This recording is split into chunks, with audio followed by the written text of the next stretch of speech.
Hi everyone, welcome back to Irene Yoga Flow. My name is Irene and I'll be sharing how I really feel about hot yoga.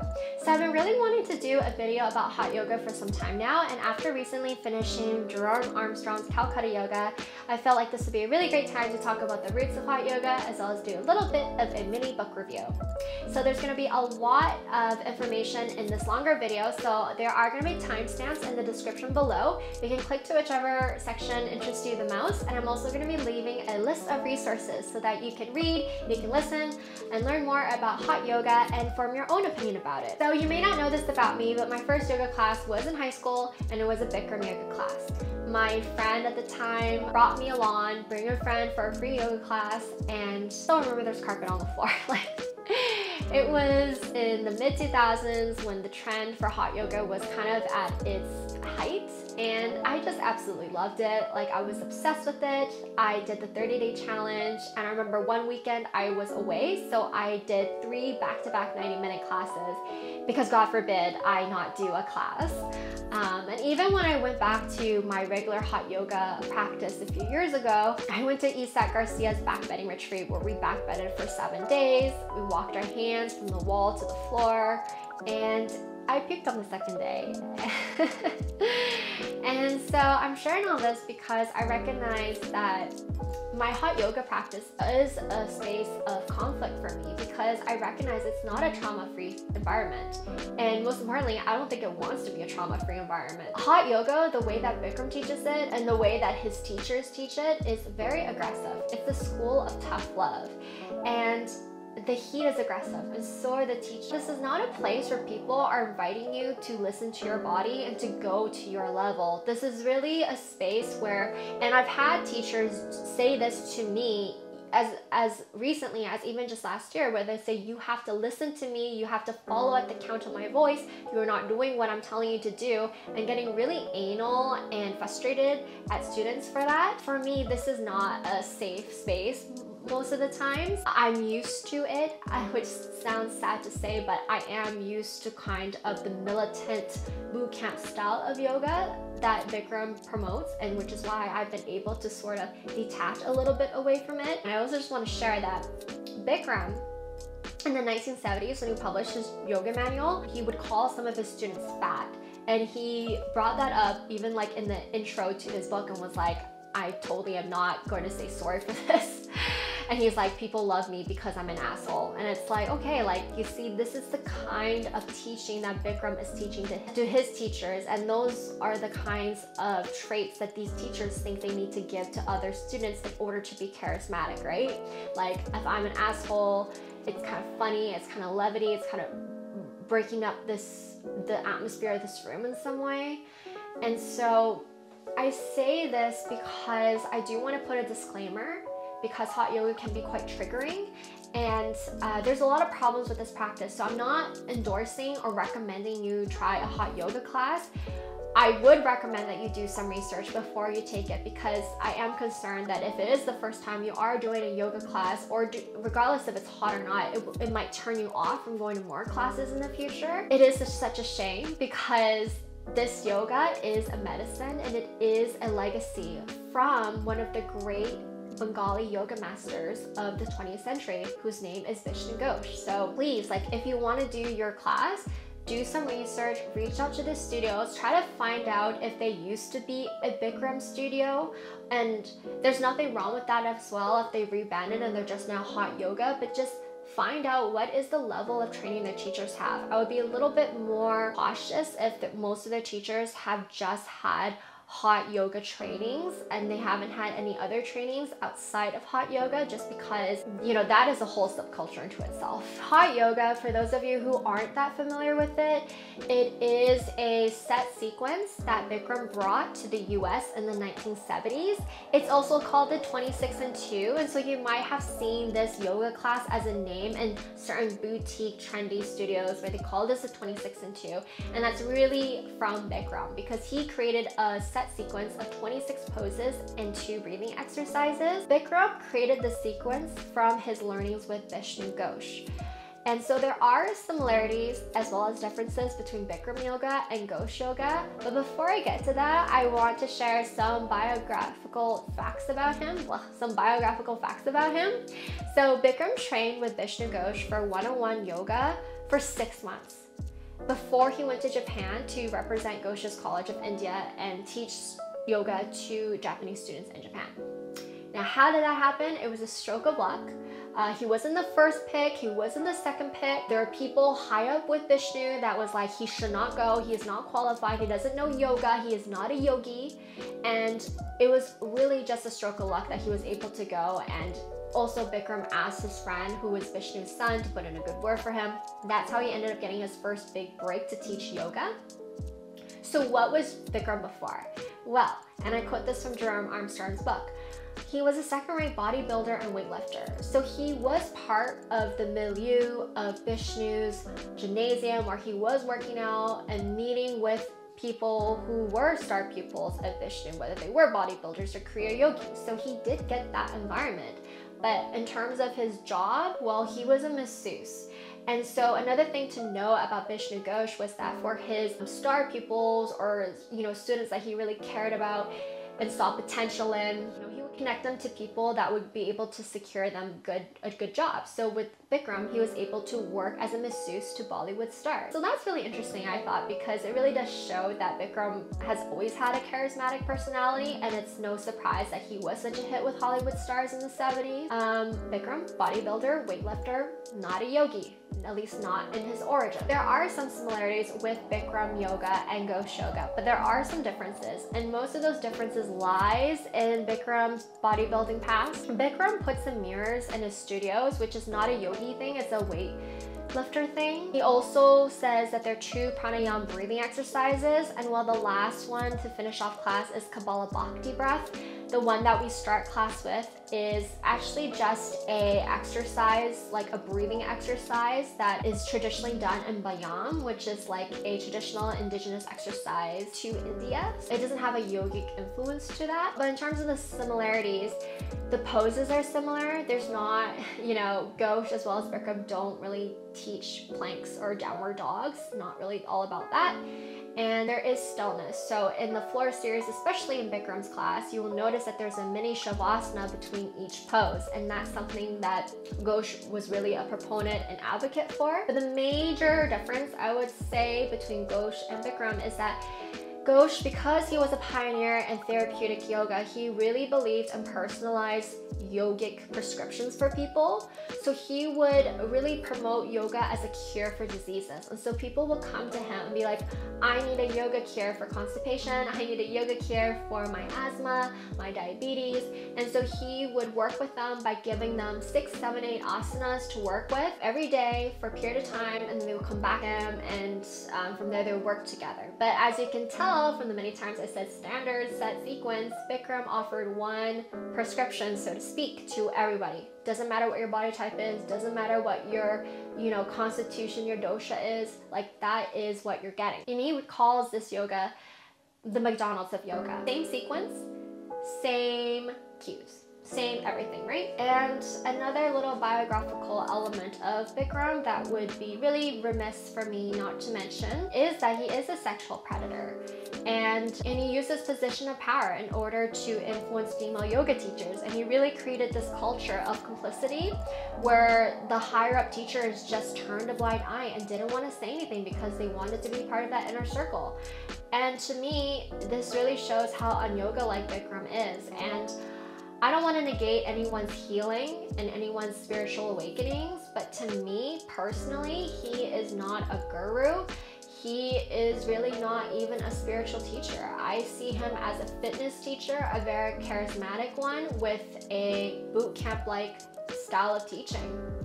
And I think it's become clear to me after reading Calcutta Yoga that if there is any healing that we can get from Bikram, it's through what he's been able to channel from being in that environment with Vishnu, with his top star pupils, and that is what we are getting, however filtered and watered down, that's what we're getting. I really do hope that he will be accountable and he will want to atone for the harm that he's done because people trusted him.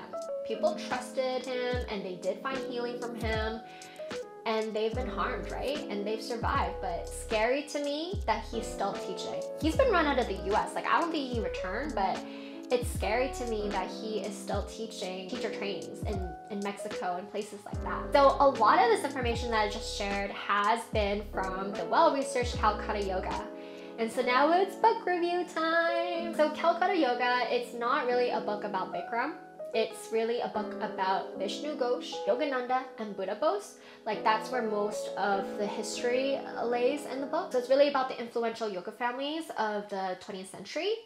And Bikram really factors in about the last 100 pages or so, which is like fine with me. I really cannot fault the sincere earnestness of Jerome Armstrong in his meticulous research. It is incredible some of the luck that he's had in telling the story of Buddha Bose, and I quote, the forgotten yogi, the so-called forgotten yogi of the 20th century, and his life inside the yoga family of Calcutta. I do think it's worthwhile to read this if you're interested on the subject matter, because you will learn a lot, but again, I have a lot of issues with it, and I will be talking about the issues that I have with it from a high level point of view. And I'm not really going to do a summary of what the book is about, but I will just share this. Bishnu Ghosh is the younger brother of Yogananda. Yogananda is a teacher of Kriya Yoga, and he wrote the autobiography of yoga. Two differences between Bishnu and Yogananda is that Bishnu was really utilizing yogic techniques for other purposes other than traditional hatha yoga goals like meditation, samadhi, enlightenment. Vishnu was really utilizing them for therapeutic purposes as well as for feats of strength. So for example, not only giving the yogic prescriptions, but he would also go on tours outside of India where he would lecture about the benefits of yoga and have some of his star pupils that he trained to perform some of the hatha yoga purification, hatha yoga asana techniques. So he would have someone perform a very advanced asana, and then he would have someone do like a Kriya Yoga Shatkarma. So like for example, like he would have Buddha Bose move his abdominal muscles around so that he was massaging his internal organs and doing, you know, the movement with Nali Kriya. Yogananda, very much about meditation and Kriya Yoga. Buddha Bose was one of Bishnu's greatest students, and he is the biracial product of a British woman named Emily and an Indian magician named Raj. And he toured with Bishnu to Europe and the US in like the 1930s, and he was an amazing, highly skilled hatha yogi. So with that brief biographical sketch, Calcutta Yoga is really a white man's pilgrimage into spiritual India. Armstrong has a really keen desire to know more about the great yoga families, but he really can't help but interject himself into the narrative.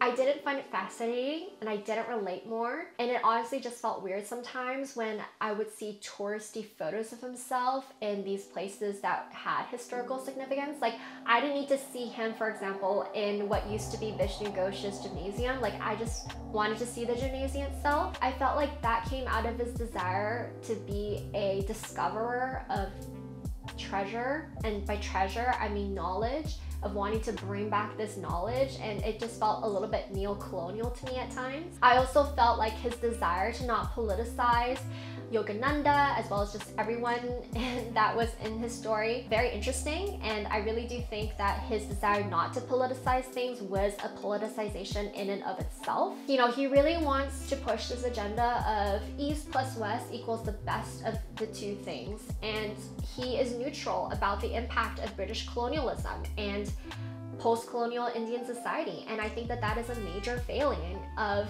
this book. This book would have been so much more enriching if we had these kind of conversations in place.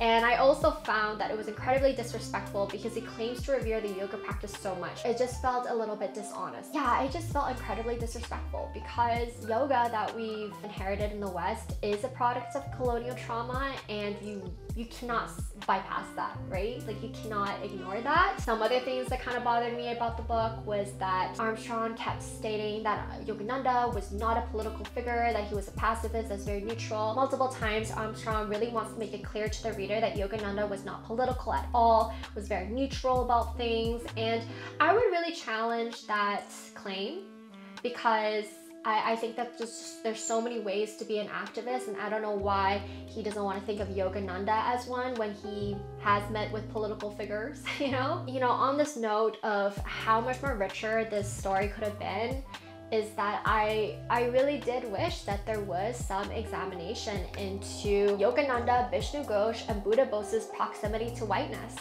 I think that racial narrative is not really talked about as well. It's very interesting that they made these decisions to spread India to the West. And I know that there are reasons given, more spiritual, mystical, teacher reasons given as to why they were doing this and spreading the message, but it would have been really nice to have this unpacked from a racial perspective and looking at the racial climate of the times. Like, why did they feel the need to go on all these tours? Like, what was this nationalistic perspective going on, and how was it being used, manipulated, and influencing the people living in India at the time?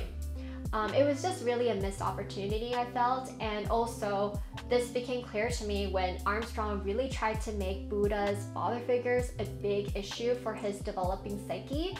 Like, Buddha really did not like his father, and he really loved Bishnu Ghosh, and Vishnu's encouragement of him was why Buddha, really went into his bodybuilding as well as his hatha yoga practice with such determination and discipline. Like, he wanted to feel loved, he wanted to be beautiful, and he loved the focus and attention that Vishnu was giving him and that other people were giving him. Okay, and I'm going to share a little bit about Buddha's parents and kind of like the drama there, because there's just so much going on there from a racial trauma perspective that I was like, okay, so like it would have been interesting to have been able to unpack that as well. So just a little bit of a backstory. Buddha's parents, as I mentioned, was an Indian magician named Raj and an English woman named Emily.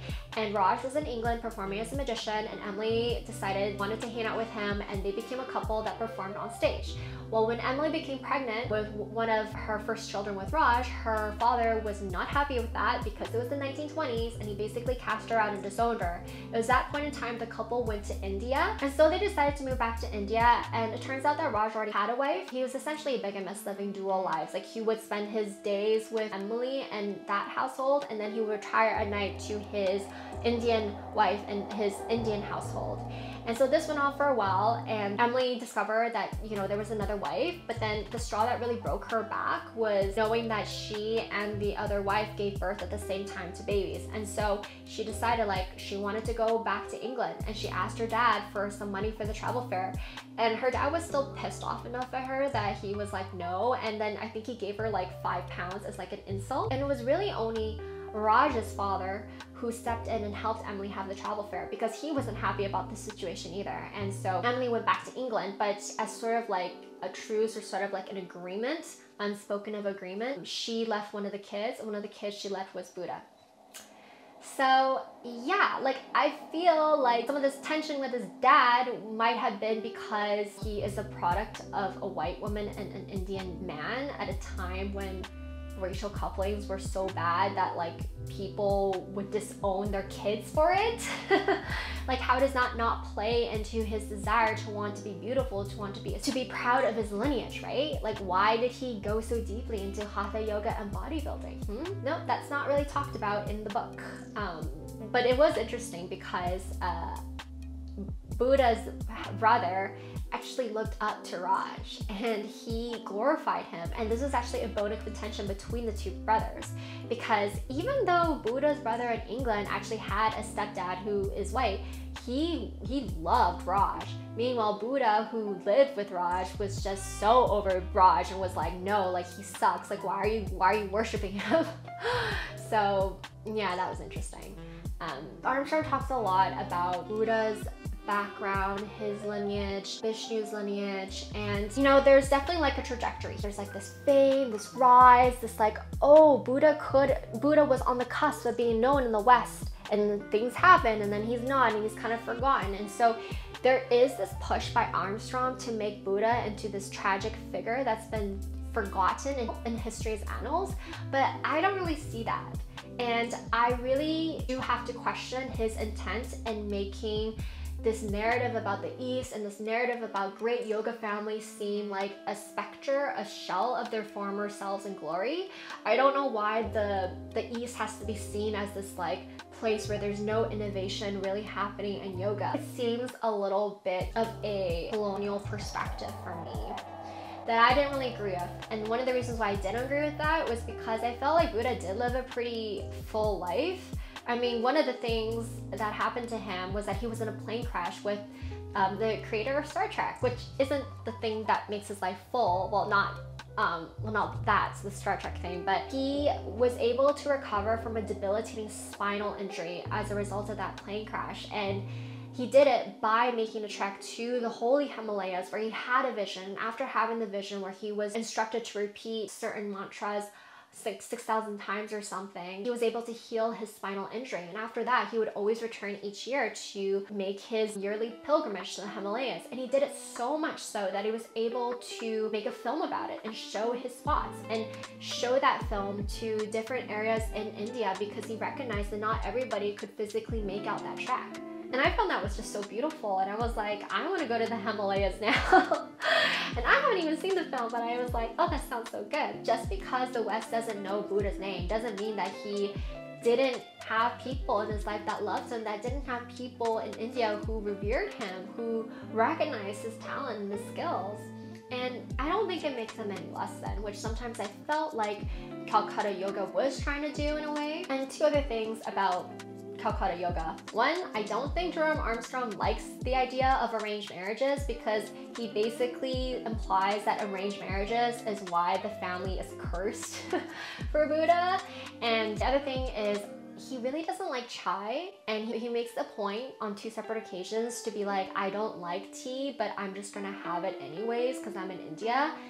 I found it was weird that he had to point that out like 2 different times. I do like the digs on Bikram though. Those were good. Like, I learned so much because Armstrong debunked so many of Bikram's claims. One of them being the yoga championships. Like, there was never a yoga championship when he was a teenager. There was only one created, and that was in honor of Bishnu Ghosh's death, to commemorate his death through this competition that would kind of show advanced asanas and kriyas. And the most important thing about debunking some of his claims was that I learned the source of Bikram's stories, which I thought were just kind of like made up out of the ether.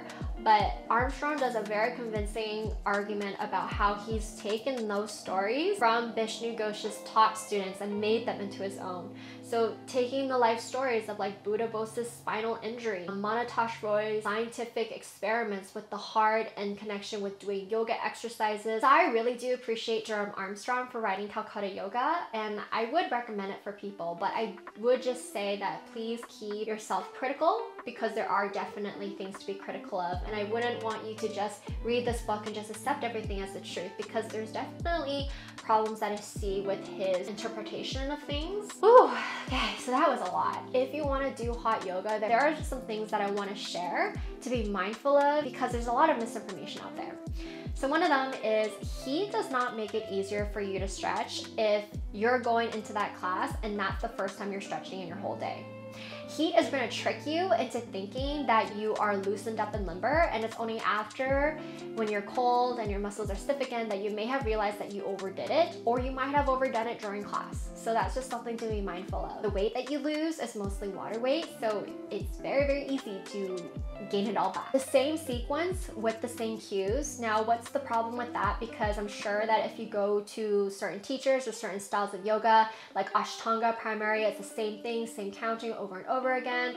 But the problem with this is that regular students start to check out, and so that means that you're not really working out. If you listen to the same cues over and over again, you are just going to go to where you've gone before and not really listen, which means that your body's just going to the same place and you're not really progressing unless you are someone who has done some more training, is more aware of your body, and you're like, okay, like I know that I'm not using my quad and I'm going to tighten up. Unless you have that internal dialogue running in your head, then yeah, you may not get what you need from a guided teacher. On the other hand, if you are a regular student and you're still listening to the cues, those cues are probably not going to work for you anymore because a lot of those cues are for cues for people who are maybe new, and these are just like common adjustments that you make. Like, for example, like when you are in camel pose, you're instructed to push your hips towards the mirror. But like if you've been going there for a long time and you keep pushing them, you can now over push, and then your teacher has to be like, you don't push that much. So you know what I mean? It's like, how useful are these cues? Are they the same things over and over again? Because everybody is different, right? This is not a trauma-free space. This is very much a space of ego. One of my yoga teachers that I train under in Hot Hatha Tapasya Yoga, she says something that's really stuck with me, which is that she admitted, I didn't like myself, I punished myself, and that's why I like these classes. And that's why I said at the beginning of this video, like it requires a certain personality type for this type of yoga to appeal, for this type of teaching style to appeal. You may feel like you're pushing yourself to the limit and that feels good, but it might also feel like if you're another personality type that you're being bullied. Really be mindful in terms of like who you are practicing with, and knowing that before you go in there, because some hot yoga teachers, they are learning and they're much more softer, much more balanced in their approach, but other ones will still be very, very hardcore. You really wouldn't want that to be your experience of yoga, or at least the definitive experience of what yoga can be. Some more positive things about hot yoga is that I really do like the heat. So if you like going to saunas and you see the benefits of that, if you like taking baths, like I think hot yoga may be your jam. I really love it. It really helps to reset me, my bodily constitution. It really thrives when it is heated and then reset. But that's my personal body constitution. And I've noticed that this winter, because I have not been able to go to hot yoga frequently or really at all, and I've gotten way more colds, and yeah, it's been really interesting. If you really want to work on the spine, it is a really good one for it. Since I've been doing hot yoga, at least since I was in high school, even now, like I don't need to warm up to do a back bend. That could also be because that's just how my skeleton's made, so it's also just easier for me to do that. But I also have a feeling it's been a lot of the Bikram classes that I've taken. The sequence isn't that great for building shoulder strength though. And personally, my experience of hot yoga, I did have a regular studio that I used to go to, and it was very diverse, and I love the yoga studio and the yoga family that owned it. They're Vietnamese, and they were just great. They really cared about the students, and the studio was nice and clean and modern. And I know that the studio owner there was really pushing to moving away from traditional cues, because they recognized that, you know, things needed to change. It was actually only when I went into my vinyasa practice that I realized, I was like, oh, like this is why people say that yoga is full of white people. Because when I was practicing hot yoga, there was a lot of different body types and a lot of different ages, and even the teachers, I would have older, elderly Asian women teach, and it was great.